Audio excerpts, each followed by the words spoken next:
Bueno, hermanos, hoy vamos a tener otro culto y servicio que estamos nosotros transmitiendo por medio de esta vía de Facebook y YouTube, debido a las circunstancias que nos obligan a hacer esto. Pero de alguna manera es jugoso para nosotros poder dirigirnos siempre a ustedes, aunque no podamos vernos cara a cara, pero sabemos que muchos de ustedes, los miembros principalmente de nuestra congregación, están en sus hogares. Eso es lo que esperamos, escuchando esta transmisión, atentos y con la Biblia en sus manos. Así que el día de hoy vamos a hacer nuestro mayor esfuerzo también para llevar a cabo este servicio y para traer la palabra de Dios a sus casas. Así que vamos a disponernos a hacer esto.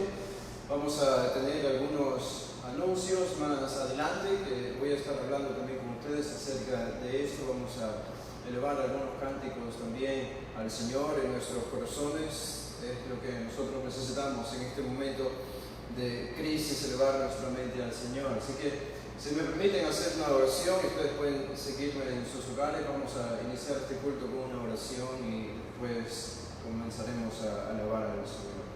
Padre, te damos gracias por este tiempo, gracias por la oportunidad que nos das de un domingo más levantarnos con la expectativa de oír tu palabra y de elevar nuestros corazones a ti en alabanza y adoración. Señor, rogamos que tú nos bendigas, que tú nos protejas, que tú nos guíes y principalmente que nos instruyas por medio de tu palabra.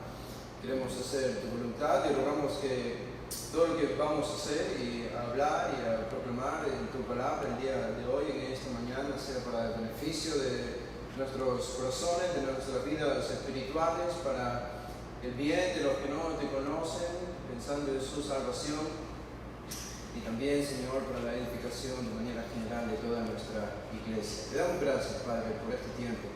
Te rogamos que ahora nos ayudes a elevar nuestros corazones en cántico, mientras vamos a cantar algunos himnos y coros a ti, Padre. Le pedimos todo esto en el nombre de Cristo Jesús. Amén.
pienso más un momento de meditación.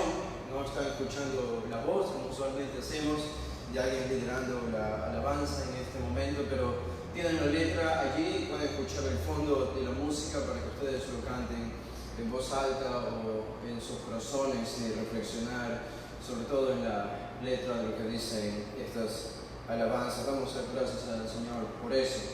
Ahora quiero darles algunos anuncios. Ustedes saben que estamos viviendo tiempos sin precedentes en nuestra nación y ahora todos estamos obligados a guardar una cuarentena. O alguien podría llamarle cuarentena, yo podría llamarle arresto domiciliario, no sé qué palabra ustedes prefieran, pero en la práctica es lo mismo.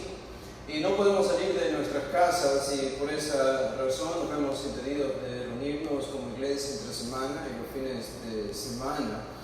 Y parece que la cosa va a ampliarse según anunciaba el gobierno, por lo menos en lo que tiene que ver con reuniones masivas o eventos públicos iban a ser cancelados todo el mes de abril y todo el mes de mayo. Así que si esto incluye a las reuniones religiosas, si esto incluye a nuestra iglesia, esto significaría que no podríamos regresar a reunirnos presencialmente sino hasta el mes de junio, después de mayo.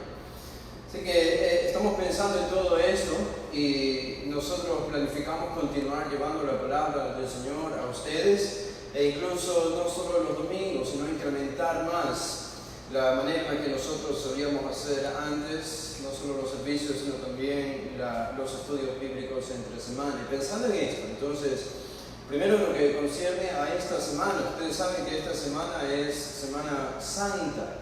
El viernes es lo que se ha llamado el Viernes Santo, donde recordamos de manera especial la muerte de nuestro Señor Jesús, y el día domingo, el próximo domingo, recordamos la resurrección de nuestro Señor Jesús. Y pensando en todo esto, entonces quiero anunciarles que este próximo miércoles a las 7:30 tendremos el estudio bíblico por este mismo medio de Facebook en vivo y también en nuestra página de YouTube. Así que pueden sintonizarnos y esperamos que ustedes lo hagan. Miércoles 7:30 vamos a comenzar a hacerlo en todas las semanas, nuestro estudio bíblico 7:30 de la noche.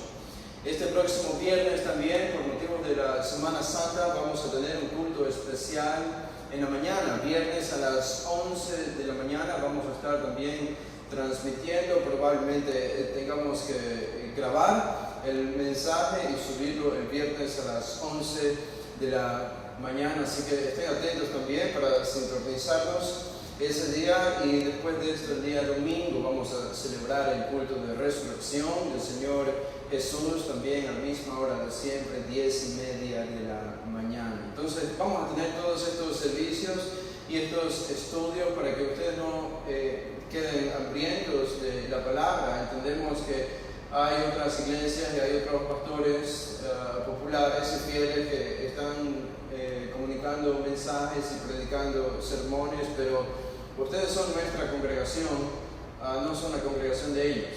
Así que queremos que ustedes escuchen la palabra de Dios de nosotros, porque nosotros los conocemos y conocemos mejor sus necesidades y queremos traer la palabra de Dios a ustedes. Y esperamos que ustedes nos sintonicen también entonces en todos estos programas, estudios y servicios que planificamos comenzar desde esta semana. Otro anuncio importante es, pensando en las semanas y los meses que no podremos reunirnos, son las ofrendas. Lo hemos mencionado antes, pero no podemos insistir lo suficiente acerca de esto. Cuando hablamos de las ofrendas, no quiero hablar mucho, pero es importante para la vida de nuestra iglesia. Cuando Dios quiere que una iglesia desaparezca o quita pastores de esa iglesia y no levanta ninguno, o también simplemente cancela toda ofrenda, toda entrada económica a esa iglesia, eso es una indicación de que probablemente la voluntad de Dios es cerrar esa iglesia. Bueno, no creemos que es la situación con nuestra iglesia. Estamos aquí para servirles, pero si no hay ofrendas, la iglesia no puede sostenerse. Y no queremos pensar que el Señor quiere cerrar esta iglesia o que deje de funcionar. el obrero es digno de su salario, así que necesitamos dar nuestras ofrendas, es un mandato. A pesar de que no estamos reuniéndonos presencialmente, hemos dispuesto de todos estos medios que hacen un poco más fácil que nosotros podamos dar. Han sido anunciados, y entiendo también que en la página de Facebook ustedes pueden revisar nuestro boletín y ver allí la información de cómo ofrendar a la iglesia por medio del banco, hacer una transacción al Banco Bolivariano, que es donde está la cuenta de nuestra iglesia, y también por este método llamado PayPal, que para algunos también es más fácil. Así que por cualquiera de estos dos medios, o si alguien quiere hacerlo de manera personal, puede contactarse al número que está siempre puesto allí en el boletín para de alguna manera arreglar presencialmente una entrega de alguna ofrenda o donación. Pero esto es importante, hermanos, para la vida de nuestra iglesia, y quería aprovechar estos anuncios también para recordarles de hacer esto. Bueno, vamos ahora a alabar al Señor con un cántico más. Como les decía hace un momento, más bien pienso reflexionar, porque no escuchamos la voz, pero podemos reflexionar en la letra que estamos viendo de la música, escuchando al mismo tiempo la música en una actitud de oración y adoración. Y a continuación, después de esta siguiente alabanza, vamos a tener el sermón de esta mañana.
Bien, hermanos, mientras en esta semana yo me estaba preparando para traer la palabra el día de hoy, pensé que iba a ser muy difícil sacar de sus mentes, especialmente por los días que estamos viviendo, que iba a ser muy difícil sacar de sus mentes las cosas que han estado aconteciendo en nuestro país y por esa razón pensé justamente en hablar acerca de lo que está sucediendo en nuestro país.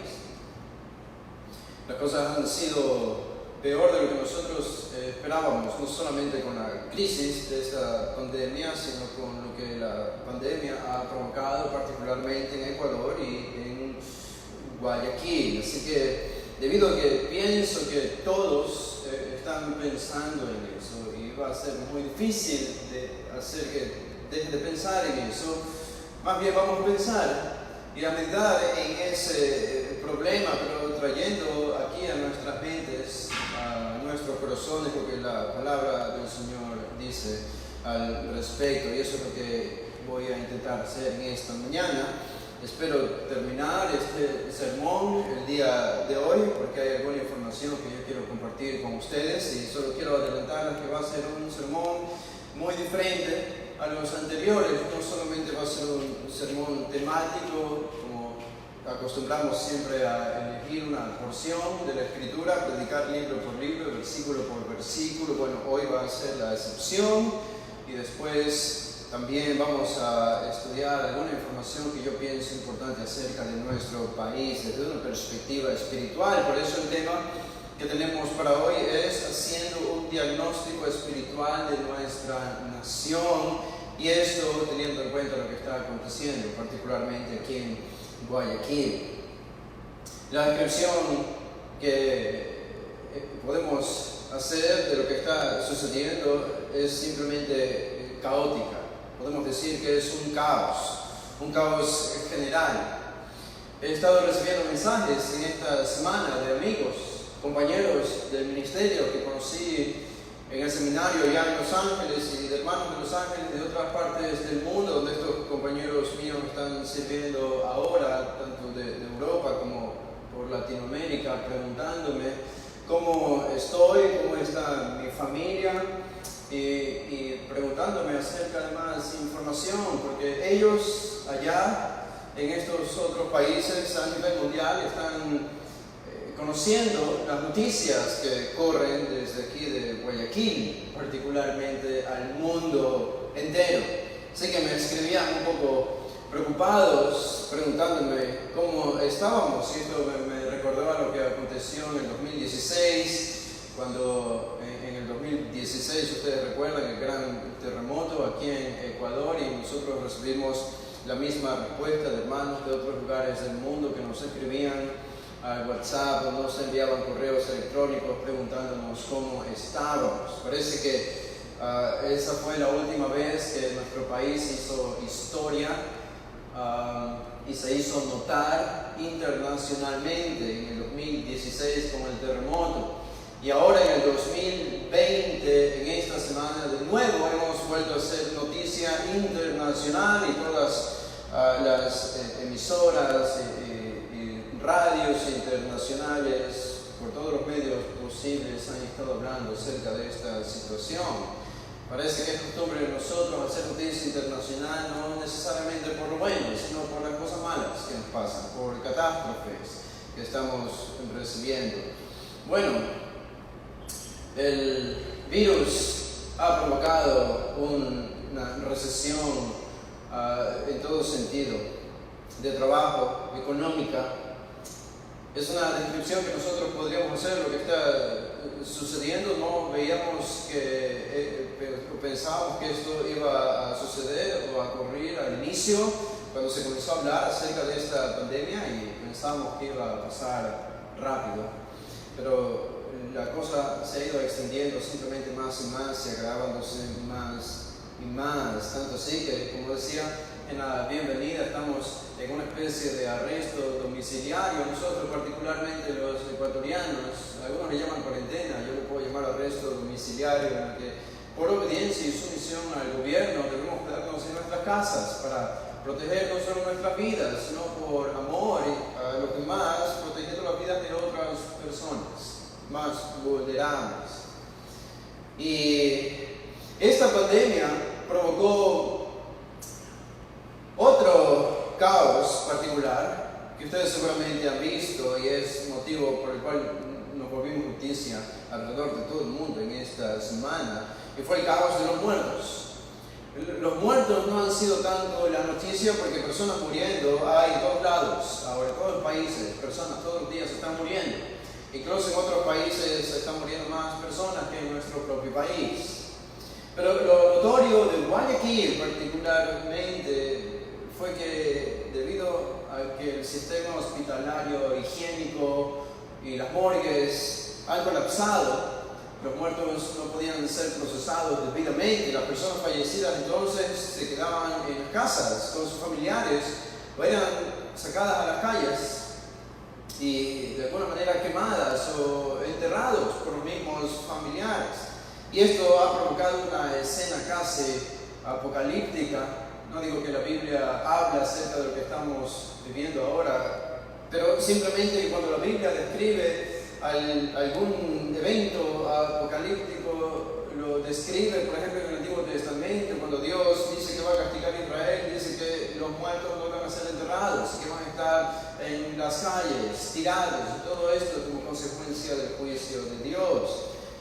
No estoy diciendo que esto es una consecuencia del juicio de Dios, y pienso profundizar en esto más, no necesariamente, pero podemos asimilar las situaciones.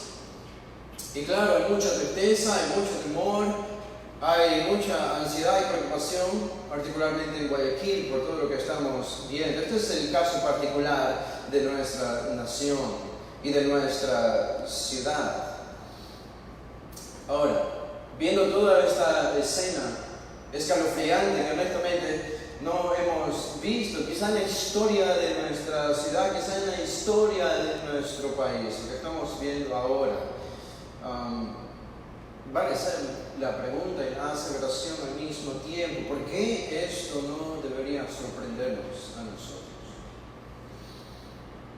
No es que debemos ser diferentes, no es que no debemos mostrar indignación y un deseo de que la cosa cambie y mejore, pero al mismo tiempo pienso que la devastación que estamos viendo, la mortalidad y los cuerpos de los muertos en las calles o siendo quemadas, no debería ser algo que debe sorprendernos más a nosotros. ¿Por qué? Bueno, quiero que me acompañen a algunos versículos que quiero compartir con ustedes. En el libro de Eclesiastés, el rey Salomón nos da esta porción de revelación inspirado por el Señor. Ustedes recuerdan que Salomón escribe desde una perspectiva pesimista la vida, pero va revelando verdades que nosotros debemos considerar.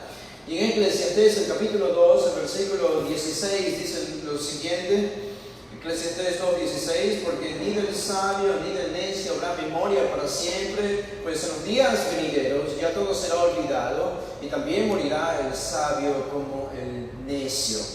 La muerte es algo casi natural en la vida diaria, en este mundo, después de Génesis 3. Si ustedes van al capítulo 3 de Eclesiastés, no solamente los sabios y los necios, o los salvos y los perdidos experimentan la misma muerte física y corporal. En el capítulo 3 de Eclesiastés dice el versículo 19: porque lo que sucede a los hijos de los hombres, lo que sucede a las bestias, un mismo suceso es. Como mueren los unos, así mueren los otros, y una misma respiración tienen todos. Ni tiene más el hombre que la bestia, porque todo es vanidad. Y el versículo 20 dice: todo va a un mismo lugar, todo es hecho del polvo y todo volverá al mismo polvo.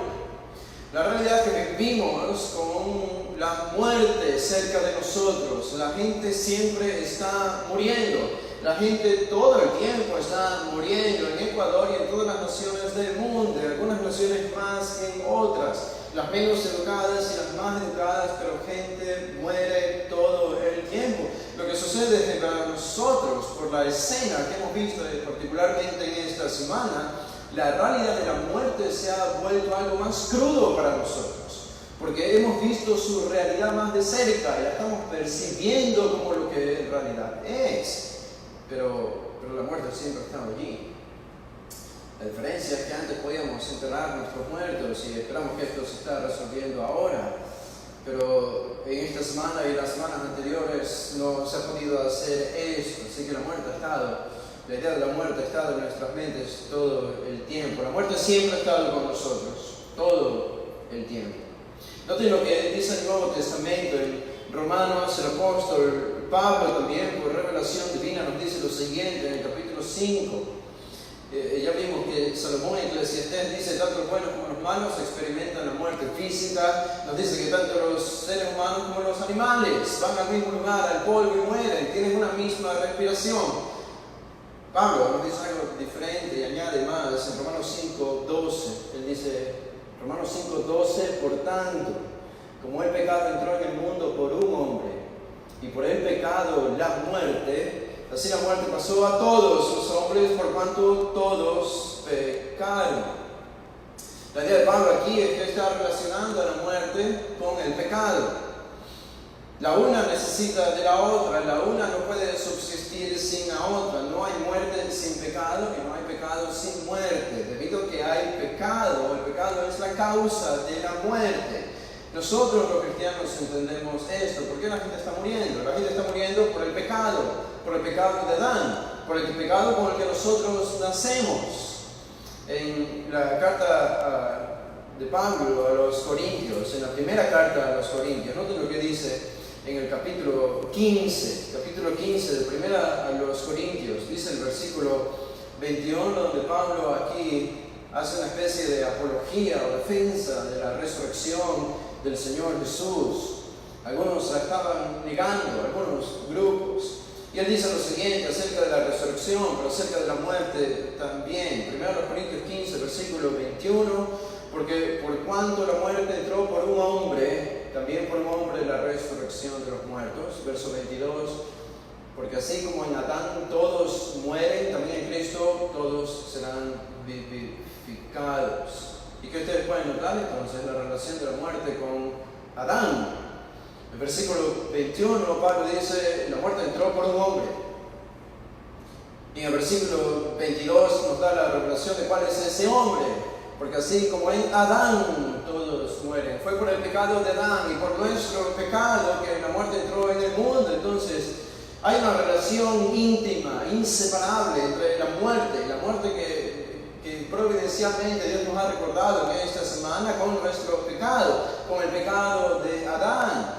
Cuando Adán estaba allí en el huerto del Edén, esta es la razón por la que la muerte fue introducida en la vida humana. Cuando Adán estaba en el huerto del Edén, gozando de una perfecta comunión con el Señor, hizo todo lo opuesto a lo que hizo Jesús, que nos da la salvación y la liberación de esta muerte cuando estaba en el huerto de Getsemaní. Ustedes recuerdan la oración de Jesús cuando iba a recibir la copa del Padre de castigo y de muerte allí en la cruz. Él oró: no se haga mi voluntad sino la tuya.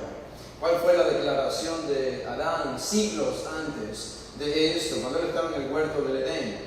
No se haga tu voluntad sino la mía. Esta fue la oración de Adán. Entonces el pecado fue más que meramente comer el fruto prohibido, fue imponer la voluntad humana por encima de la divina, fue hacer la voluntad de Adán en lugar de hacer la voluntad de Dios. Se elevó a la posesión de Dios. Este fue el pecado. Y esta es la razón, y este es el pecado de todos nosotros, todos somos culpables de este pecado. Y esta es la razón por la que la muerte fue introducida en el mundo. Por tanto, la muerte, la realidad de la muerte es la respuesta necesaria de Dios a una humanidad que ha caído en pecado. Y nosotros no somos indiferentes ante esta situación, aunque la entendemos. Debemos indignarnos, sí, pero al mismo tiempo de todos los grupos de esta tierra, de este mundo, los cristianos, somos los que menos debemos sorprendernos con lo que está sucediendo en nuestra ciudad y en nuestro país. ¿Por qué? Porque nosotros entendemos que esto es más, o va más allá que un problema higiénico, va más allá que un problema médico, va más allá que un problema físico. Este es un problema espiritual. Y nosotros entendemos por qué está sucediendo. La muerte no es un accidente cósmico, es la respuesta de Dios a nuestro pecado. Ahora, no sabemos a ciencia cierta por qué todo esto está ocurriendo. Hablando de la crisis de la pandemia, el virus, personas muriendo, no sabemos a ciencia cierta por qué está ocurriendo. Como bien decía el pastor John MacArthur hace algunas semanas, no tenemos una revelación particular de Dios que nos diga esta es la razón por la que he permitido o he enviado el virus. No tenemos una revelación particular y por eso debemos ser lentos en emitir juicios o declaraciones pensando que sabemos por qué está ocurriendo lo que está ocurriendo. La verdad es que no sabemos por qué está pasando lo que está pasando. ¿Se acuerdan ustedes de Deuteronomio 29, las cosas secretas o escondidas son para Dios y las reveladas para nosotros y para nuestros hijos, para que las pongamos por obras?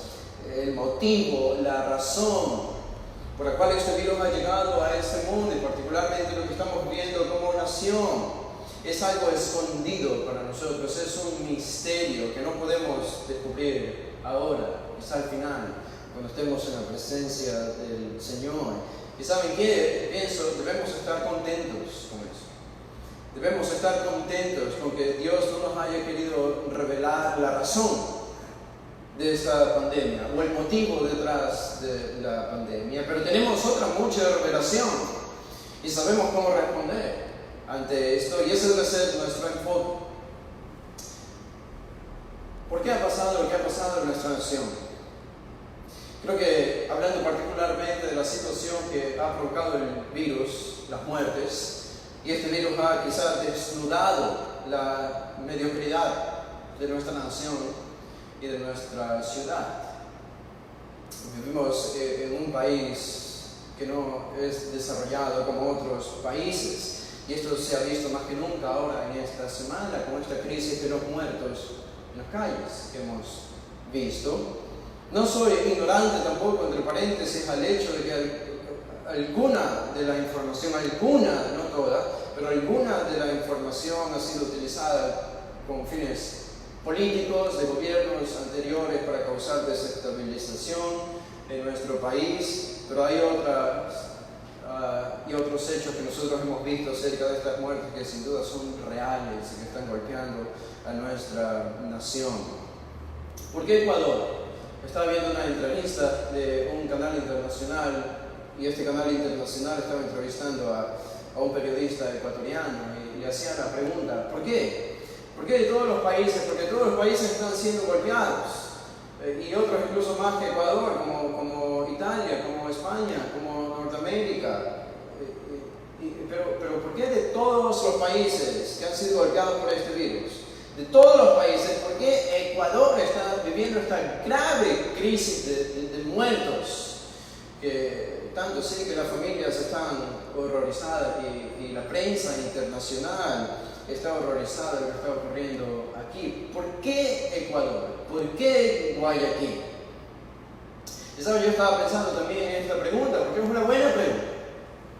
Y creo que podríamos dar algunos tipos de respuestas, pero yo quiero ofrecerles a ustedes en esta mañana la respuesta.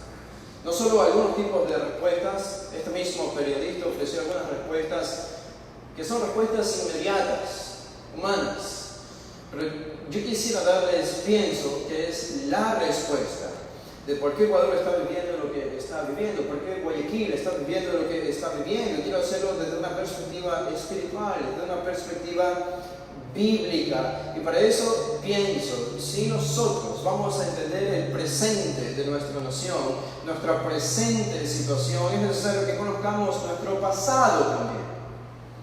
No podemos conocer muy bien el presente si no conocemos bien el pasado.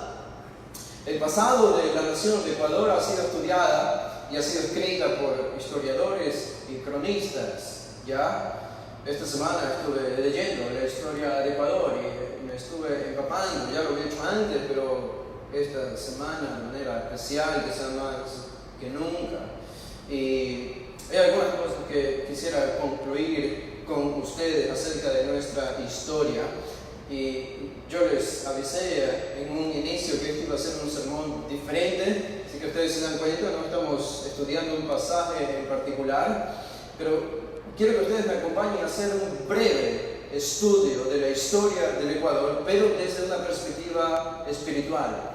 Los que conocen esta historia no va a ser nada nuevo, pero lo que pienso que sí es importante y puede ser algo novedoso es que no leemos libros acerca de la historia de nuestro país desde una perspectiva espiritual.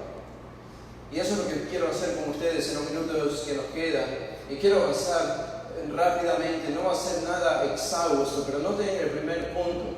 Ustedes saben que la historia de nuestro país básicamente, esencialmente puede dividirse entre la era precolonial, cuando estaban las tribus indígenas aquí, después la era colonial, cuando llegaron los españoles, y después de esto, la era postcolonial, o después de la colonia, cuando Simón Bolívar y otros independizaron nuestros países. Básicamente estas son las tres fases generales de la historia de nuestro país y en realidad de toda Latinoamérica. Pero yo quiero proveer a ustedes unas categorías diferentes, unas categorías más bíblicas, para entender lo que realmente ha sucedido en nuestro país, en la historia, y por qué estamos donde estamos. ¿Por qué estamos donde estamos? ¿Y por qué está sucediendo lo que está sucediendo? La primera de estas eras es, y la que yo he llamado, los historiadores la llaman, la era precolonial de las tribus indígenas, cuando yo he llamado a esto la era de la idolatría ancestral. La era de la idolatría ancestral.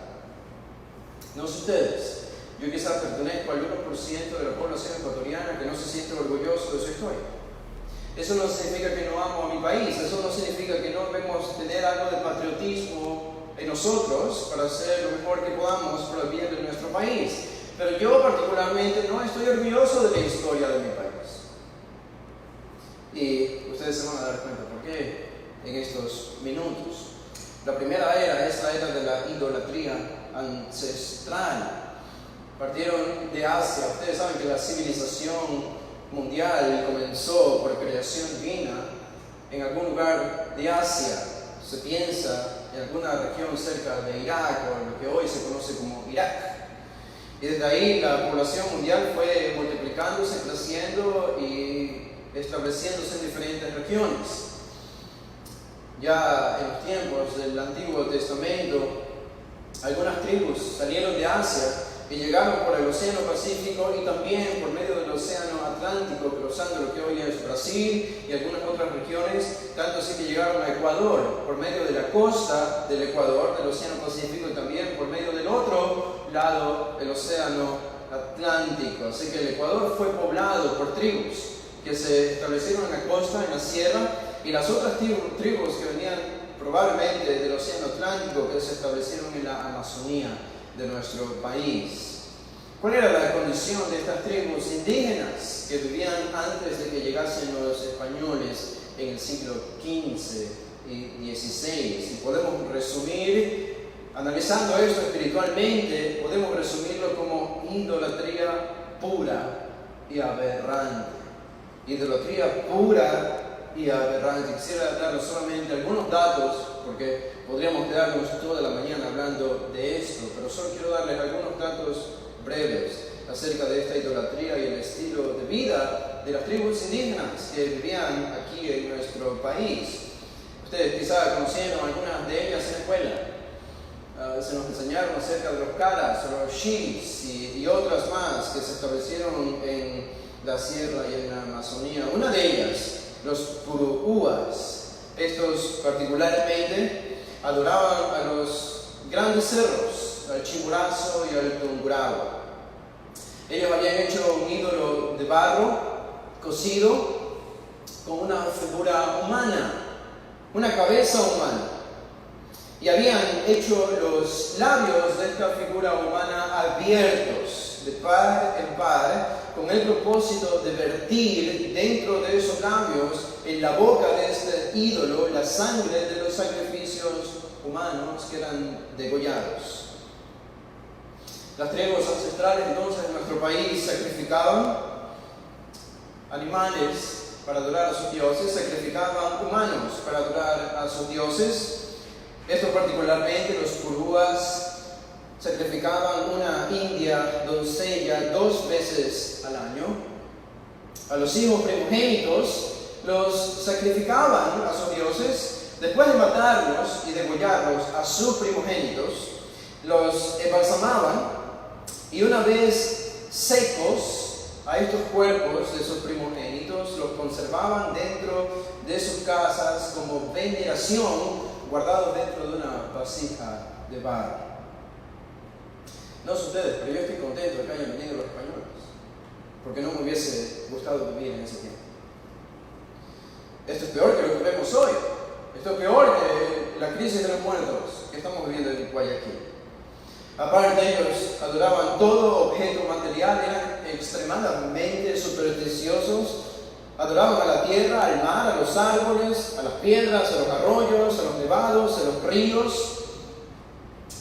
Adoraban a los rayos, a los relámpagos, a las nubes, al arco iris, a diferentes tipos de animales, al sol, la luna y las estrellas. Y adoraban hasta las más ruines de las necesidades humanas. Tenían un dios en particular que se llamaba Hispana. Este dios, ustedes pueden imaginarse lo que ellos hacían, era el dios de los orinales. Y a este dios ellos adoraban. Era una adoración grotesca.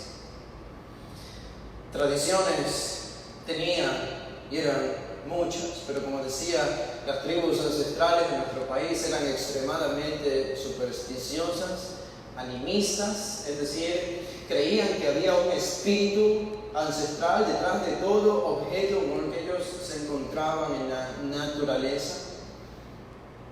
Así que ni siquiera podían entrar a un río sin antes recitar alguna especie de veneración u oración para que el Dios del río les dé permiso para entrar allí.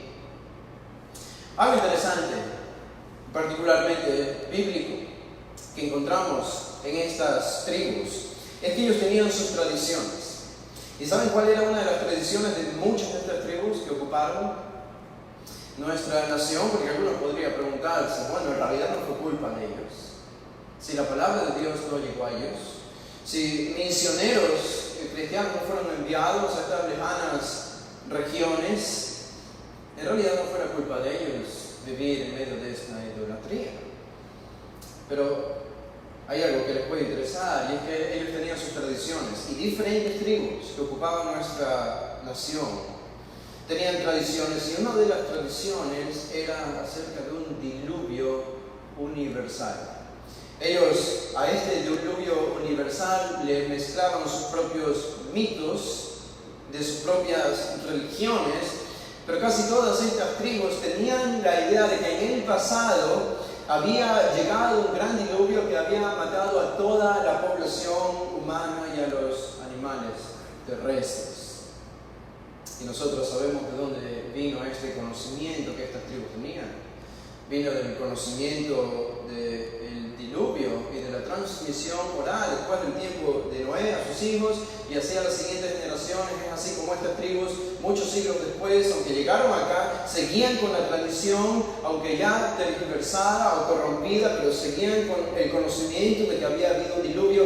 Esa es una señal de que estas tribus no habían sido olvidadas por Dios, sino que, como Pablo dice en Romanos 1, tenían la suficiente luz para conocer al Dios verdadero, pero decidieron adorar a la creación antes que al Creador.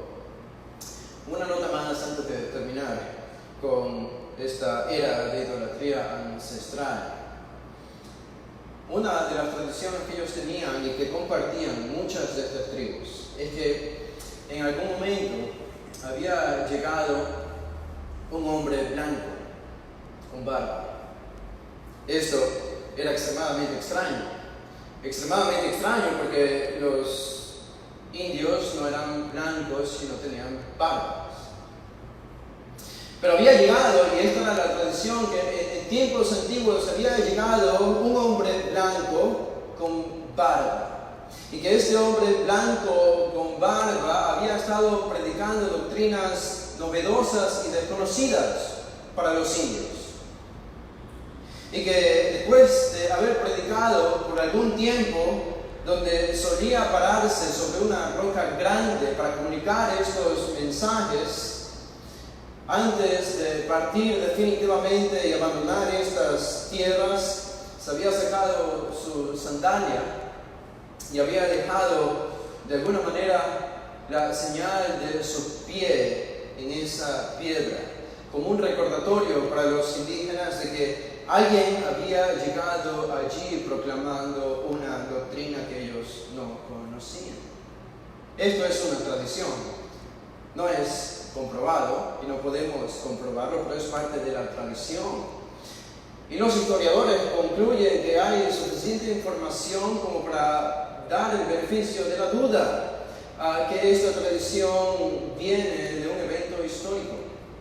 Algunos han relacionado a este evento histórico, a este hombre blanco con barba predicando a uno de los apóstoles del Señor Jesús, o algún enviado de los apóstoles cuando el cristianismo comenzaba a crecer por toda Asia, que había llegado a estos lugares para proclamar el Evangelio. ¿Qué hicieron los indígenas? ¿Qué hicieron las tribus con este hombre? No le creyeron y adoraron a la piedra donde él solía pararse a predicar. Esto es una señal de que la palabra de Dios llegó a ellos. Tuvieron suficiente luz, pero decidieron rechazar esta luz. La pregunta que debemos hacernos entonces, ¿qué dice Dios acerca de esta parte de nuestra historia? ¿Qué opina Dios acerca de esto? Yo no estoy orgulloso de esa parte de nuestra historia. Yo no estoy orgulloso de mis ancestros indígenas, no por algo étnico o por falta o mucha educación, no tiene nada que ver, sino por la condición espiritual de ellos. No estoy orgulloso de eso. Y Dios tiene una opinión, y una más que opinión, una declaración clara acerca de esto. Si ustedes me acompañan a Isaías, el capítulo 44, veamos rápido algunos versículos solamente en este capítulo de Isaías, el capítulo 44. Noten lo que dice desde el versículo 9. Podemos leer Isaías 44, 9. Dice el versículo 9: los formadores de imágenes detallan, todos ellos son vanidad, y lo más precioso de ellos para nada es útil, y ellos mismos son testigos para su confusión de que los ídolos no ven ni entienden. Toda esta porción que inicia en el versículo 9 hasta el versículo 20, Isaías está describiendo, siendo un portavoz de Dios, de lo absurdo, la absurdidad de la idolatría, en contraste con la gloria de Dios, el Dios real, el Dios vivo. Y uno de los problemas de la idolatría es que la idolatría se lleva a cabo cuando el hombre toma la iniciativa en acercarse a Dios. No cuando Dios toma la iniciativa, sino cuando el hombre toma la iniciativa para acercarse a Dios. En este versículo 9 particularmente vemos la inutilidad, la vanidad de la idolatría. Es lo que se asevera aquí. Los formadores de imágenes detalla, todos ellos son vanidad. Y lo más precioso de ellos para nada es útil. La idea de que la idolatría es inútil, no sirve para nada, es vacía. Y ellos mismos, dicen, son testigos para su propia confusión de que los ídolos no ven y entienden. Ellos saben que los ídolos no ven, ellos saben que los ídolos no entienden, ellos mismos son sus propios testigos. Noten el versículo 10 al 13, aquí Isaías dice que el ídolo no puede ir más allá que el reino de lo humano. Notoriamente, porque es inventado, es creado por un hombre, entonces el ídolo no puede ir más allá o por encima de lo humano. Noten el versículo 10, ¿quién formó un Dios? ¿O quién fundió una imagen que para nada es de provecho? He aquí que todos los suyos serán avergonzados, porque los artífices mismos son hombres. Todos ellos se juntarán, se presentarán, se asombrarán y serán avergonzados a una. Todos los artífices, los creadores de este ídolo son hombres. Y debido a que no solo uno adora, sino un grupo de hombres y mujeres adoran, dice al final del versículo 11, todos ellos se juntarán, todos, en una especie de reunión comunitaria, se presentan, se asombrarán y serán avergonzados a una, porque al final se dan cuenta que esa idolatría es vana. Noten el versículo 12. El herrero toma la tenaza, trabaja en las ascuas, le da forma con los martillos y trabaja en ello con la fuerza de su brazo. Luego tiene hambre y le faltan las fuerzas, no bebe agua y se desmaya. El ídolo, si es inventado por uno de estos hombres, el ídolo no puede ser más fuerte que un hombre que se cansa y que puede desmayarse si no bebe agua y no come. Ese es el punto de Isaías aquí. Noten la futilidad de la idolatría. Que si un hombre inventa un ídolo, ese ídolo no puede ser más fuerte que ese hombre. Y el hombre es en extremo débil, como dice el versículo 1, que necesita comida diaria. El versículo 13 describe la obra de un carpintero. El carpintero tiende la regla, lo señala con almagre, lo labra con los cepillos, le da figura como el compás, lo hace en forma de varón, a semejanza de hombre hermoso, para tenerlo en casa. El ídolo no puede elevarse por encima de lo humano. El carpintero simplemente está haciendo su trabajo como haría con cualquier otra pieza de madera. Y es exactamente el mismo proceso para hacer una silla que para hacer un ídolo. Y eso, entonces, atribuirle divinidad o deidad es la epítome de la locura humana y de la oscuridad espiritual del hombre. Noten el versículo 14 al 17, no solo el ídolo está confinado a lo humano, sino que el ídolo está confinado a lo material, no puede salir del mundo material porque es solamente materia. Dice el versículo 14, corta cedros y toma ciprés y encina que crecen entre los árboles del bosque, planta pino que se críe con la lluvia. ¿Qué está describiendo aquí Isaías? El versículo 14 describe el proceso natural del trabajo de un hombre con los árboles, que son cortados, que son plantados, que son cuidados.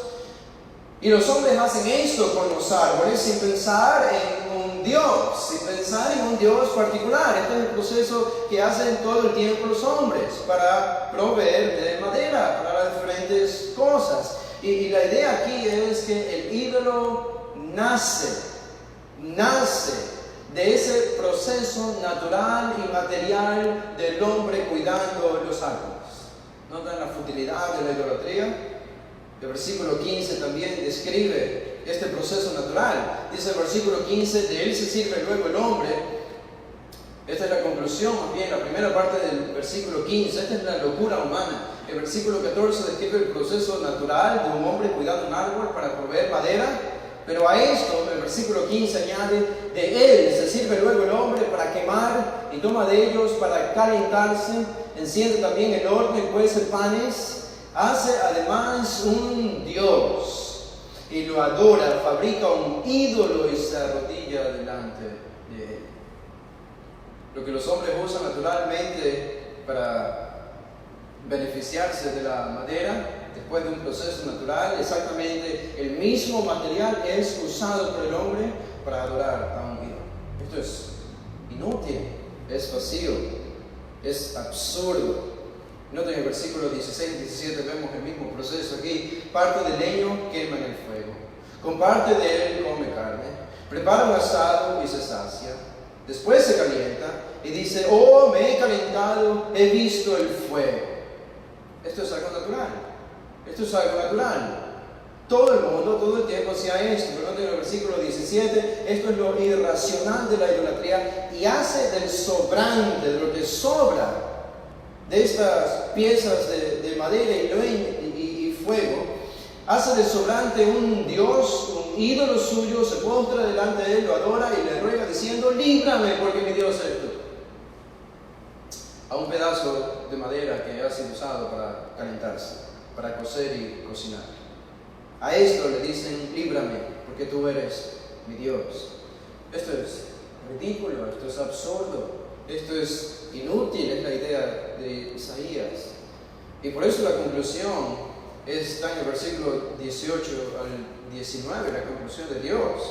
No saben, ni entienden, porque cerrados están sus ojos para no ver y su corazón para no entender, no discurre para consigo, no tiene sentido ni entendimiento para decir parte de esto, que quemé el fuego y sobre sus brasas cocí pan, hacé carne y la comí, haré el resto de él una abominación, me postraré delante de un tronco de árbol.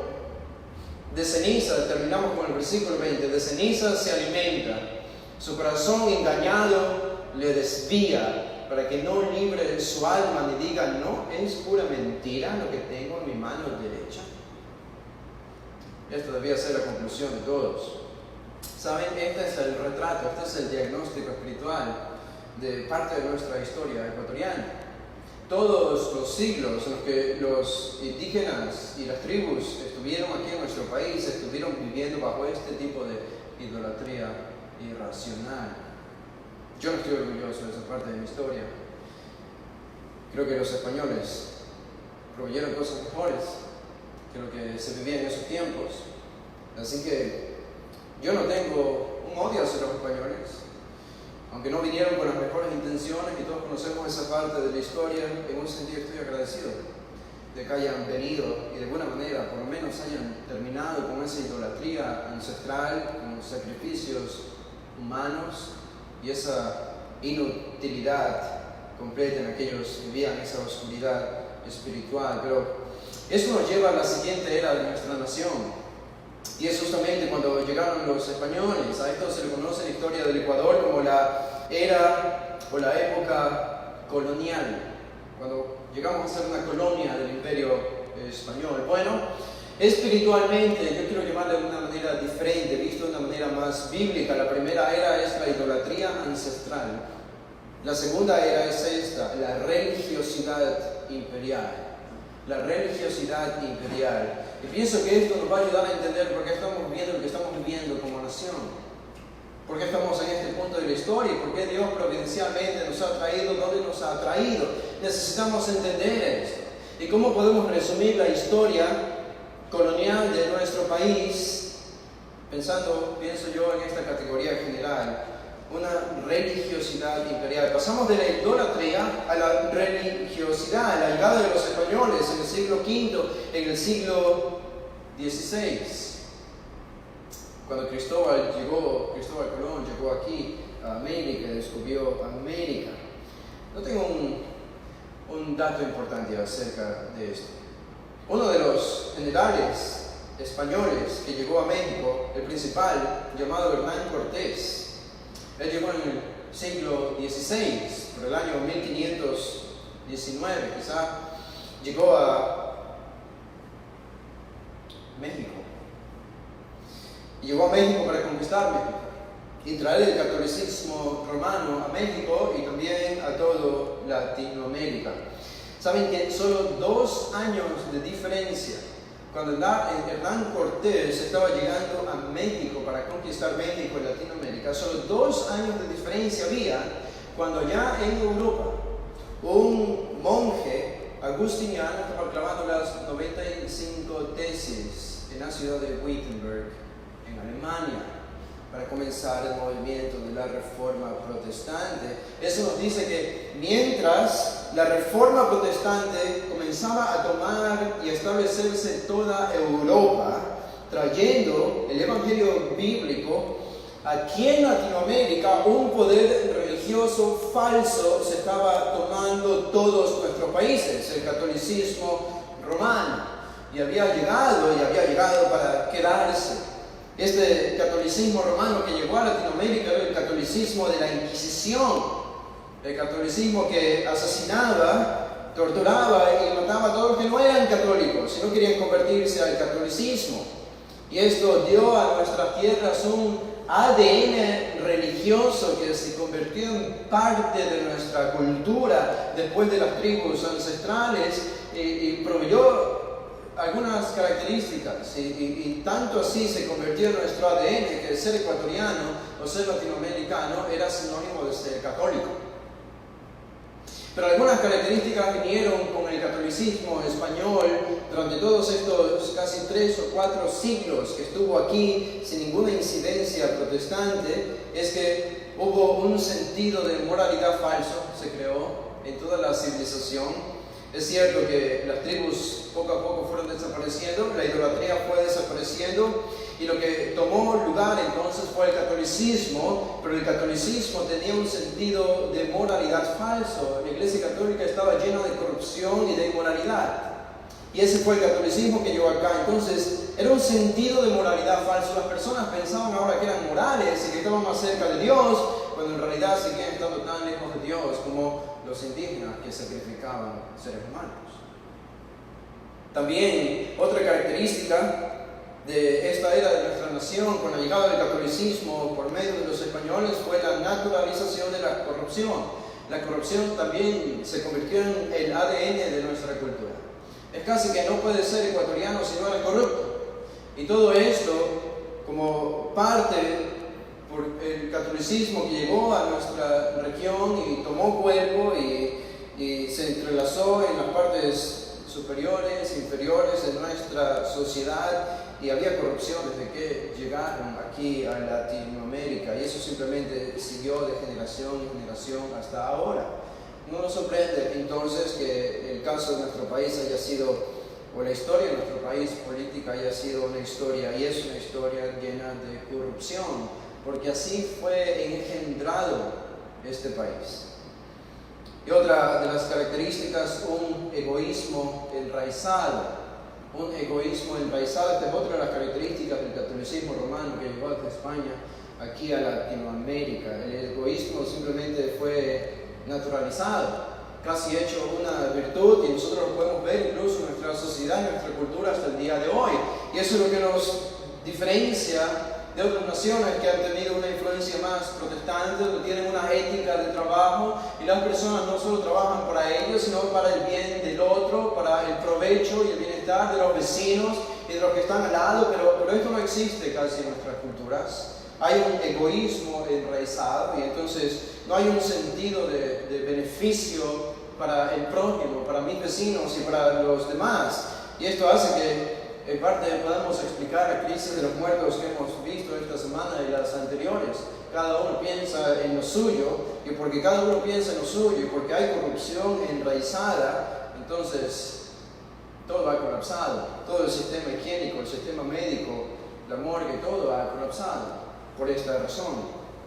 Por eso podemos decir a ciencia cierta, mientras los países de Europa prosperaban en todo sentido, incluso en lo económico, como nación y civilización, como resultado de la propagación del protestantismo, de la reforma protestante. Por otro lado, los países de Latinoamérica se empobrecían como resultado de la falta del temor de Dios. Esta falta del temor de Dios, esta falsa religiosidad, fue implantada por el sistema religioso del catolicismo. Generalmente no había gente salva en ese tiempo, generalmente hablando. No había gente salva. Cuando llegó el catolicismo y en los siglos que gobernó, 3 o 4 siglos, no había gente salva, no había un estilo de vida diferente. La gente estaba tan perdida como antes. ¿Qué dice Dios de esto? No voy a tomarme el tiempo, pero ustedes pueden revisar Mateo 23 en sus hogares, cuando Jesús habla y reprocha a los fariseos por su religión hipócrita. Pensaban que estaban tan cerca de Dios, y una y otra vez Jesús dice: ay de ustedes, fariseos hipócritas, ay de ustedes, fariseos hipócritas. Y creo que es exactamente el mismo retrato de la historia de nuestro país una vez que llegó el catolicismo en los siglos anteriores. Esta es entonces la religiosidad imperial. Pasamos de la idolatría ancestral a la religiosidad imperial, y de allí llegamos a la última era, y con eso terminamos. La última era vista de una manera más espiritual. Cuando llegó el movimiento de la independencia, nuestros países fueron liberándose en el siglo XIX, 1810, 1814, 1817 o 1820, nuestros países fueron liberándose, y Ecuador también, y con la liberación de la corona española, entonces hubo una apertura un poco más abierta a los protestantes. Los países seguían siendo católicos y era la religión del Estado, pero hubo alguna apertura. Y entonces los protestantes a finales del siglo XIX, en 1800, a finales de los 1800 comenzaron a llegar misioneros principalmente de Estados Unidos y de Norteamérica. Y comenzaron a traer el Evangelio de salvación, el Evangelio por gracia, no por obras. Y damos gracias a Dios por estos misioneros, muchos de ellos, pienso, anónimos, que trajeron el mensaje de salvación, fueron enviados de distintas denominaciones y de distintos grupos y sociedades misioneras aquí al Ecuador y venían trayendo, a pesar de la persecución católica, venían trayendo el Evangelio, fundaron algunas iglesias y las primeras iglesias protestantes comenzaron a nacer en la costa del Ecuador, después en la sierra. Hubo un problema aquí, sin embargo. Hubo un problema. El protestantismo que llegó aquí a Latinoamérica no fue el mismo protestantismo de la Reforma en el siglo XVI. Fue un protestantismo alterado, un modificado. El mensaje de salvación era básicamente el mismo. Para ser salvo debes creer en Cristo, no por obras, sino por gracia, por medio de la fe. A pesar de esto, había algunas características que lo hacían diferente. Y por eso, a esta era de la historia de nuestro país, que básicamente va de finales de los 1800 hasta el día de hoy, todos los 1900, todo el siglo XX, parte del siglo XXI, lo he llamado el protestantismo superficial. Estamos entonces, la historia de nuestro Ecuador puede dividirse en idolatría ancestral, religiosidad imperial y protestantismo superficial. ¿Qué pienso yo que hacía al protestantismo superficial en el siglo XIX y el siglo XX, cuando los misioneros comenzaron a llegar? Con algunas características, noten esto. Escasez de predicación expositiva. Llegaron los misioneros predicando el Evangelio, pero se sabe, no podemos saber a ciencia cierta si cada uno de los casos, pero por lo menos de manera generalizada sí podemos saber por medio de la historia que no había predicación expositiva. No se explicaban ni se exponían textos de la Escritura o libros enteros de la Escritura, eran más bien sermones temáticos. Más bien, alguna influencia de la parte más débil del cristianismo en Norteamérica fue lo que llegó aquí a Latinoamérica. Escasez de predicación expositiva. Esto obviamente hacía que las iglesias no madurasen, no crecían. Los cristianos entonces no llegaban a un nivel de madurez espiritual como para transformar su entorno, para hacer testimonios donde sea que vayan y transformar así la sociedad como ocurrió en los primeros siglos, como ocurrió en Europa y en Norteamérica. Otra de las características, había ausencia de enseñanza teológica. Se enseñaba, la Escritura se enseñaba el Evangelio, pero había una falta de profundización teológica. No se enseñaba doctrina. Que podríamos decir que se enseñaba doctrina, pero más bien era de una forma superficial, no profunda. Otra característica, había falta de pastores entrenados.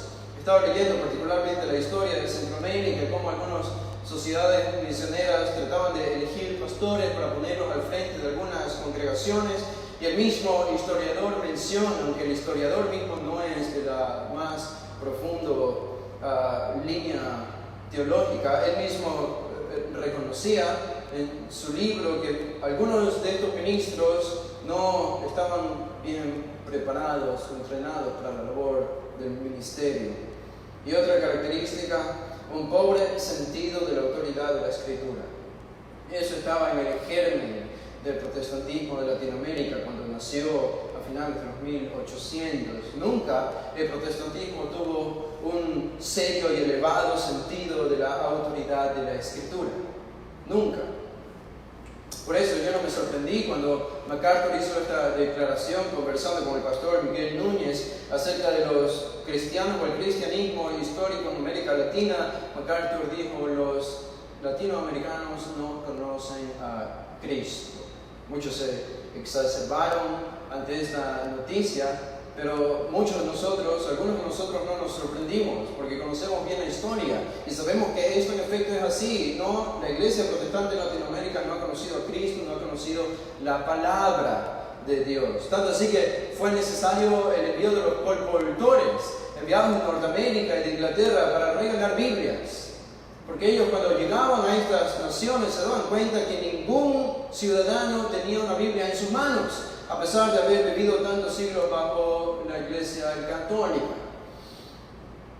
Y esto hizo que entonces vengan hombres regalando y vendiendo Biblias para diseminarlas y poniendo Biblias en las manos de las personas, de los ciudadanos. ¿Saben qué?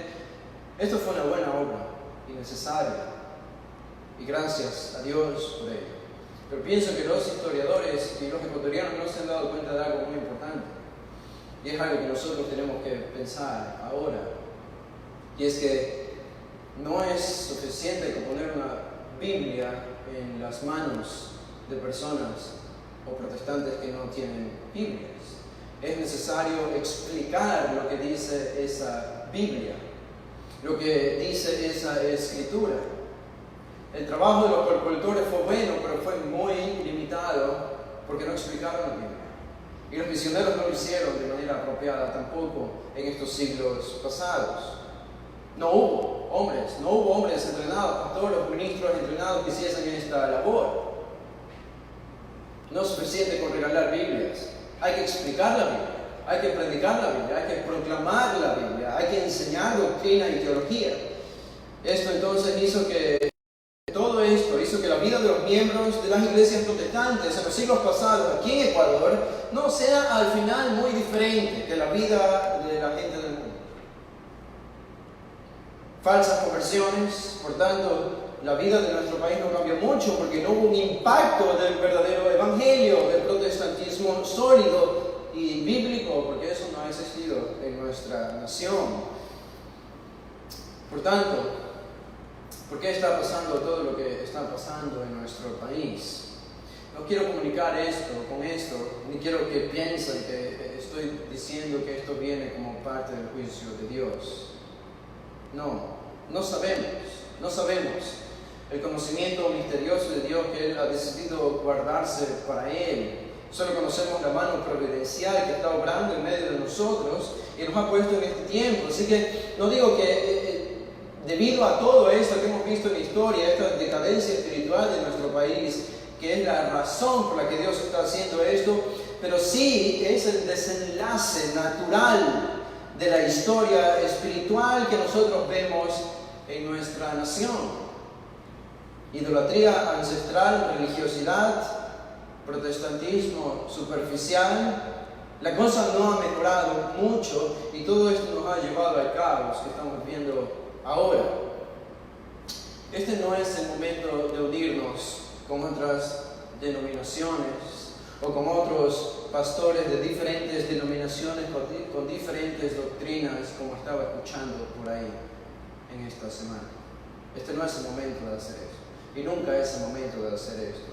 Este es el momento más que nunca de hacer claras cuáles son nuestras diferencias y nuestras convicciones teológicas. Pero ¿qué podemos hacer nosotros? Porque la mano providencial de Dios nos ha puesto en este lugar y en este tiempo con un propósito. Y yo quiero asegurarles, hermanos, que la razón por la que Dios nos ha puesto nosotros como iglesia en este momento particular y en este lugar particular de nuestra historia y del mundo no es para lamentarnos. No es para lamentarnos. ¿En qué dos cosas debemos pensar? Y con esto termino a modo de aplicación. ¿En qué dos cosas en las que debemos pensar y hacer en este tiempo en el que estamos viviendo, particularmente de la crisis? En la consolación. En la consolación. Hay gente que endecha a sus muertos, hay gente triste, hay gente devastada y acabada por lo que está sucediendo alrededor nuestro. Este es el tiempo para consolar. Y nadie está más capacitado para consolar que nosotros, los cristianos. Hay consolación en la crisis y Dios nos consuela a nosotros en medio de esta crisis. Es decir, nosotros no debemos responder igual que el mundo al ver los muertos en las calles y al ver a gente muriéndose como consecuencia de este virus. No debemos No debemos responder de la misma manera que el mundo responde, porque entonces no marcamos ninguna diferencia. Y entonces el mundo no nos va a ver a nosotros como la esperanza que tenemos, sino que van a seguir viéndose a ellos mismos y van a seguir viendo a sus ídolos para que les salven de alguna manera de esta crisis. No podemos responder de la misma manera, tenemos que responder de manera diferente a la del mundo. Y nosotros podemos responder de manera diferente porque tenemos la consolación del Señor. En el Salmo 34:4 dice: busqué a Jehová y Él me oyó y me libró de todos mis temores. No hay razón para vivir en temor. No hay razón para vivir en ansiedad para un cristiano. El Salmo 56:3 dice: en el día que temo, yo en ti confío, dice el salmista. Versículo 4: en Dios he confiado, no temeré. El temor, entonces, la falta de temor tiene una causa y es la confianza en Dios. En Proverbios 3, el versículo 25, dice Salomón aquí: no tendrás temor del pavor repentino. No tendrás temor del pavor repentino, ni de los impíos, ni de la ruina de los impíos cuando viniere, porque Jehová será tu confianza. En Isaías 41:10 dice el profeta Isaías: no temas, porque yo estoy contigo. ¿Por qué no hay que temer? Dios le dice al pueblo de Israel, a Isaías: porque yo estoy contigo. Es lo mismo que se reitera en el Nuevo Testamento para nosotros, para la iglesia. No debemos temer porque Dios está con nosotros. En Isaías 51, el versículo 12, también, y el versículo 13, Isaías 51, 12 y 13 dicen lo siguiente: no, yo soy vuestro consolador.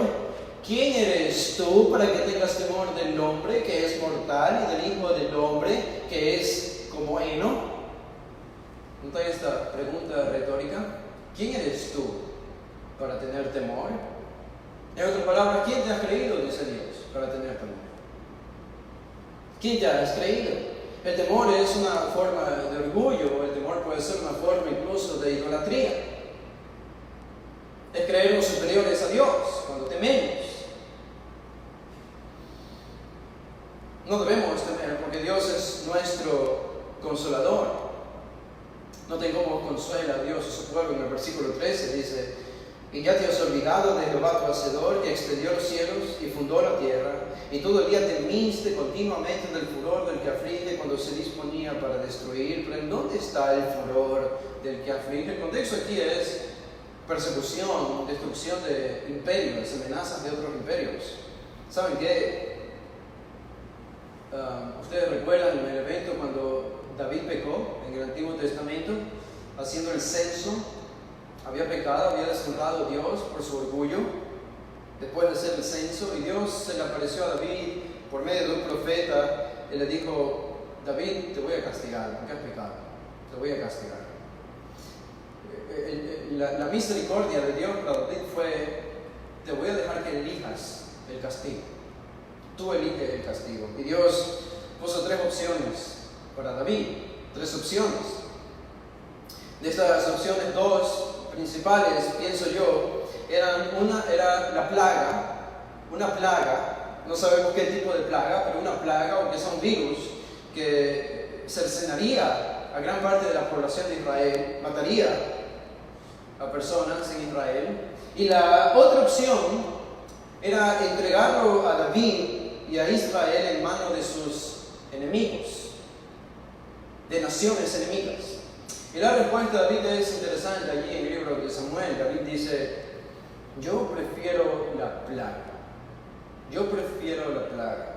Porque si Dios me entrega en manos de mis enemigos, los hombres naturalmente son crueles y no van a tener misericordia de mí. Van a terminar destruyéndome a mí, a mi familia y al reino de Israel. Pero si elijo la plaga, eso significa que mis enemigos no están en control de este castigo, sino que Dios está en pleno control de este castigo. Y Dios es un Dios misericordioso. Así que prefiero que llegue la plaga para castigarme, porque Dios es más misericordioso que los hombres crueles, que son mis enemigos. Y pienso que esto se aplica a la situación que nosotros estamos viviendo. Otra vez, no en el sentido de que Dios necesariamente está castigando, no sabemos. Puede ser que sí, puede ser que no, pero en el sentido de que el hecho de que una plaga esté azotando es uno de los más leves castigos de Dios. No diciendo que esto es un castigo, pero manifestaciones de Dios cuando hay gente muriendo es de las formas más leves en las que Dios se manifiesta. Así que damos gracias a Dios. Por eso no debemos temer. Pablo dice en el Nuevo Testamento: por nada estéis afanosos. Y más bien el Nuevo Testamento nos manda a gozarnos. En 1 Tesalonicenses 5:16 el apóstol Pablo dice: estad siempre gozosos. Estad siempre gozosos, aún en medio de este virus, aún en medio de las muertes. El mandato es claro, debemos estar gozosos. En Gálatas 5:22 el fruto del Espíritu es el gozo. En Filipenses, la carta como ha sido llamada del gozo, dice en el capítulo 4, el versículo 4 de la carta a los Filipenses. Ustedes conocen bien este versículo y seguramente lo han revisado en estas últimas semanas. Regocijaos en el Señor siempre. Otra vez digo,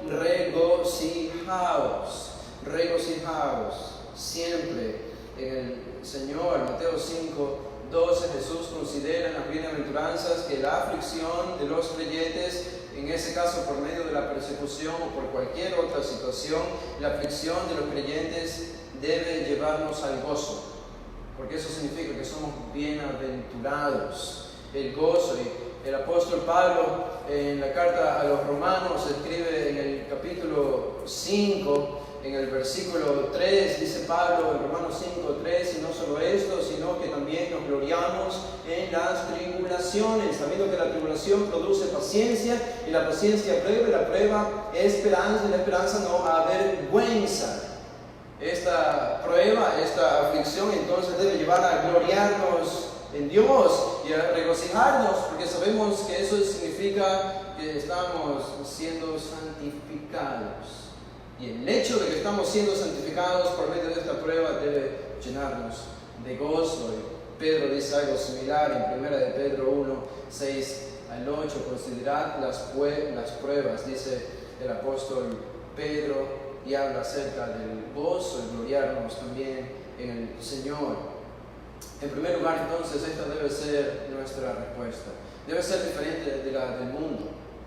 Debe ser consolación. Debemos estar llenos de la consolación de Dios. Debemos estar llenos de gozo. Hermanos, creo que no hay ningún otro momento en la historia donde nosotros podamos ser usados por el Señor de una manera más grande que en este momento, en la historia particular de nuestra nación. Donde hay más necesidad es donde más deben relucir los creyentes, los hijos de Dios, con el Evangelio, no solo proclamándolo, sino también reflejando en su carácter. Si nosotros aprovechamos este momento para tener este pleno gozo, al mismo tiempo que nos dolemos y nos indignamos de las muertes y el sufrimiento de otros y traemos consolación a esto, pero si ellos pueden ver en nosotros una paz plena, un gozo interno pleno, este testimonio va a ser tan poderoso, pienso yo, que Dios puede utilizarlo para traer a muchos impíos a la salvación. Pero piensen si nosotros nos desesperamos, piensen si nosotros nos llenamos de ansiedad. No vamos a marcar ninguna diferencia y no vamos a atraer a nadie a la salvación. Así que hay consolación para nosotros, hay consolación por medio de nosotros a los que están sufriendo. Este es un gran testimonio. Y por último, la proclamación en medio de la crisis, la proclamación. ¿Cuántos de ustedes han pensado en proclamar el Evangelio? Creo que en nuestras mentes está cuidarnos, protegernos, porque no queremos morir, porque no queremos infectarnos. Pero ven, de lo que hablaba, a menudo pienso que podemos ser muy egoístas en nuestros pensamientos y pensamos solo en nosotros mismos y en nuestro bienestar. Pero si nadie hubiese pensado en nosotros para traer el Evangelio, nunca hubiese llegado el Evangelio. Si John Patton en el siglo XIX no hubiese pensado en los indios de la isla a la que él fue a predicar, esa isla no hubiese sido convertida entera al cristianismo. Y muchas personas no habrían sido salvas. Y si nosotros pensamos egoístamente, entonces nadie va a ser salvo, aunque Dios es soberano. Pero pienso es en esta crisis donde nosotros tenemos que levantarnos y pensar, ok, no solamente somos consolados, porque una vez que somos consolados por el Señor, ¿qué? Después de eso, ¿qué? Yo pienso que el plan del Señor no es solamente consolarnos. Está bien, debemos consolarnos, pero ya hemos sido consolados en la palabra, hemos escuchado otros mensajes que nos han llenado de consolación, pero debemos ir más allá. ¿Y ahora qué? Una vez que hemos sido consolados, entonces debemos pensar en los demás, particularmente los que están muriendo sin Cristo, y más en los que están todavía viviendo sin Cristo.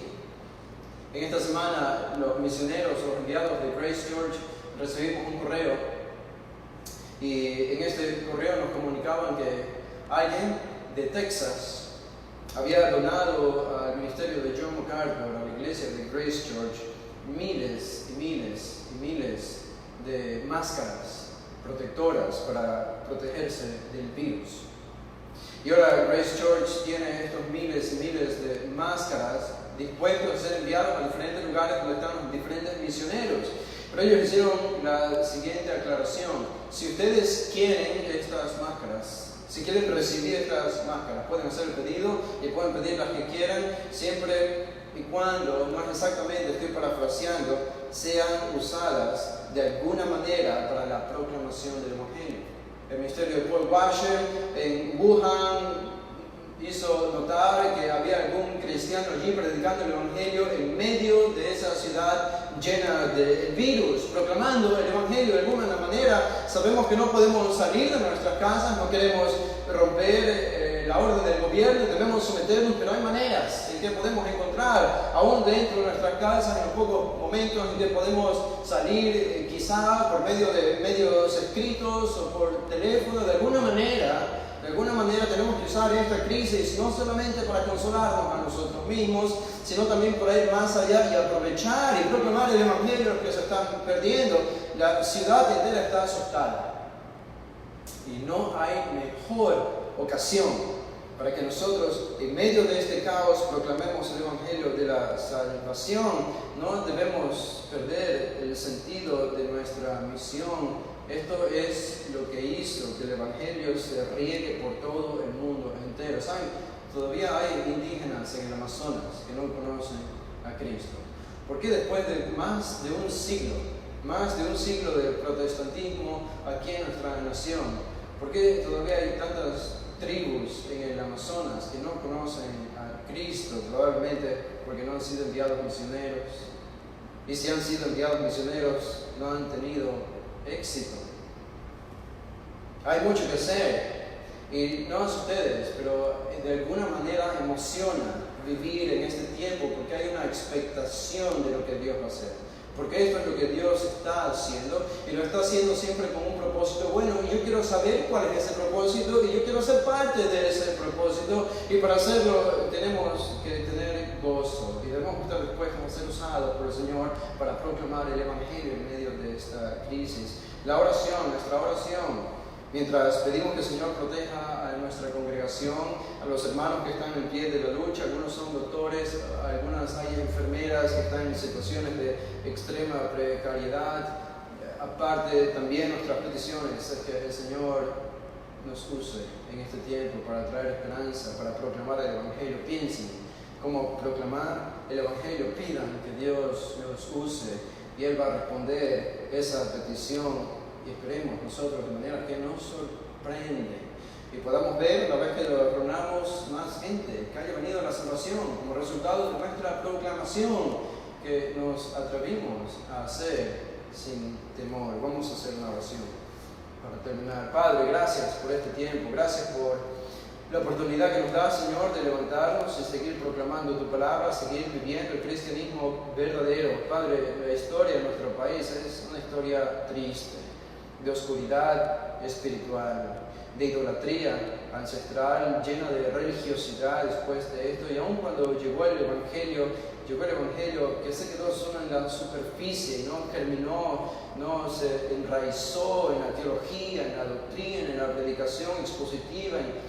academias y seminarios que preparen seria y fielmente a pastores, cumpliendo los requisitos de 1 Timoteo 3. Todo esto ha sido escaso, Señor. Y no queremos dar un falso sentido de esperanza, pensando que debemos unirnos superficialmente todas las denominaciones y pastores para hacer un frente común y orar comunitariamente y ayunar comunitariamente todos juntos al mismo tiempo. No, Señor, nosotros sabemos cuál es la solución. Una predicación expositiva que santifica a los creyentes, que después de santificarlos los envía a proclamar el Evangelio donde sea que están, porque te han conocido tanto por medio de esa predicación expositiva que no pueden hacer otra cosa que hablar de ti a los que no conocen de ti, y esto solamente propaga más el Evangelio a medida que tú sigues levantando hombres para que sean entrenados bíblicamente para predicar tu palabra en otras iglesias. Señor, esto es lo que estamos haciendo, lo que queremos seguir haciendo. Rogamos, Padre, que nos utilices en medio de este caos para resplandecer, en medio de la oscuridad, no solamente protegernos, sino iluminar con el Evangelio a los que necesitan esa luz y están pereciendo en medio de nuestra ciudad. Danos este celo, danos esta pasión, pon este peso, Señor, en nosotros, te rogamos y te suplicamos en el nombre del Señor Jesús. Amén.